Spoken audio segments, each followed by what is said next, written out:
നമസ്കാരം, ഹരേ കൃഷ്ണ. ഏവർക്കും എൻ്റെ ബ്ലൂ കൃഷ്ണ യൂട്യൂബ് ചാനലിലേക്ക് സ്വാഗതം. ഇന്ന് നമ്മൾ ചർച്ച ചെയ്യാൻ പോണ വിഷയം വന്നിട്ട് ലോകത്തിൽ സമാധാനം വേണമെങ്കിൽ ഇതറിയണം. Why the world has no peace, law of karma explained. വരും നമുക്ക് നോക്കാം. ഇന്ന് ലോകത്ത് പല സ്ഥലങ്ങളിലും യുദ്ധങ്ങളും സംഘർഷങ്ങളും നടക്കുകയാണ്. മനുഷ്യൻ ചോദിക്കുന്നു, എന്തുകൊണ്ടാണ് ലോകത്ത് സമാധാനമില്ലാത്തത്? ഇത് നമുക്ക് മറ്റൊരു വഴിയിൽ കൂടി നമുക്ക് നോക്കാം. വേദജ്ഞാനം എന്താണെന്ന് പറയുന്നത് നമുക്ക് നോക്കാം. ഈ ലോകത്തിൽ ഒന്നും കാരണം കൂടാതെ സംഭവിക്കുന്നതല്ല. നമ്മൾ ചെയ്യുന്ന ഓരോ പ്രവൃത്തിക്കും ഓരോ പ്രതികരണം ഉണ്ടാകും. അതാണ് കർമ്മത്തിൻ്റെ നിയമം. ഇന്നത്തെ സമൂഹത്തിൽ ഓരോ വർഷവും കോടിക്കണക്കിന് മൃഗങ്ങളെ കൊല്ലുന്നു. ജീവൻ വേണ്ടിയല്ല, വെറും രുചിക്കായി മാത്രം. ഈ ഹിംസ ഇന്ന് സാധാരണമായ ഒരു കാര്യമായി മാറുകയായിരുന്നു. പക്ഷേ പ്രകൃതിയുടെ നിയമം വളരെ വ്യക്തമാണ്. ഹിംസ ചെയ്താൽ ഹിംസയുടെ പ്രതികരണം തന്നെ വരും.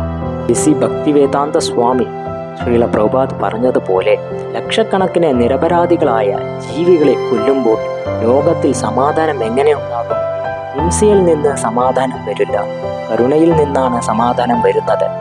നമ്മൾ യഥാർത്ഥത്തിൽ സമാധാനമുള്ള ലോകം ആഗ്രഹിക്കുന്നുവെങ്കിൽ അത് അഹിംസയിൽ നിന്ന് മാത്രം, എല്ലാ ജീവികളോടും കരുണയോടെ ജീവിക്കുന്നതിൽ നിന്ന് മാത്രം ആരംഭിക്കണം. ഫ്രീഡം എന്നത് എനിക്ക് ഇഷ്ടമുള്ളത് ചെയ്യാം എന്നതല്ല. എൻ്റെ ആക്ഷൻ കൊണ്ട് മറ്റൊരാൾക്ക് വേദന ഉണ്ടാക്കാൻ പാടില്ല എന്നതാണ് റിയൽ ഫ്രീഡം. ഒരു നിമിഷം നമുക്ക് ചിന്തിക്കാം. ആ മൃഗം ജീവിക്കാൻ ആഗ്രഹിച്ചില്ലേ? അതിന് വേദന തോന്നിയില്ലേ?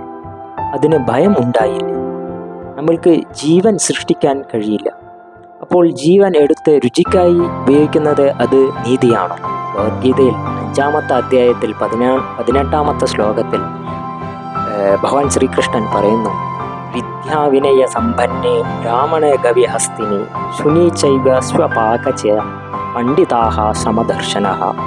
യഥാർത്ഥ ജ്ഞാനം ഉള്ളവൻ എല്ലാ ജീവികളെയും ഒരേപോലെ കാണുന്നു. ഒരു പണ്ഡിത ബ്രാഹ്മണനെ ആയാലും, ഒരു പശുവിനെ ആയാലും, ഒരു ആനയായാലും, ഒരു നായയായാലും അവൻ മനസ്സിലാക്കുന്നത് എന്തെന്നാൽ എല്ലാ ജീവികളിലും ഒരേ ആത്മാവാണ് ഉള്ളത്. അതുകൊണ്ട് ഒരു ജ്ഞാനി എല്ലാ ജീവികളോടും കരുണയും സമദൃഷ്ടിയും കാണിക്കുന്നു. വാദങ്ങൾ മാറും, ട്രെൻഡുകൾ മാറും, പക്ഷേ കർമ്മ റൂൾസ് മാറില്ല. So next time you eat, ask your self, am I feeding my body or my ego? Think bold, live clean, choose compassion.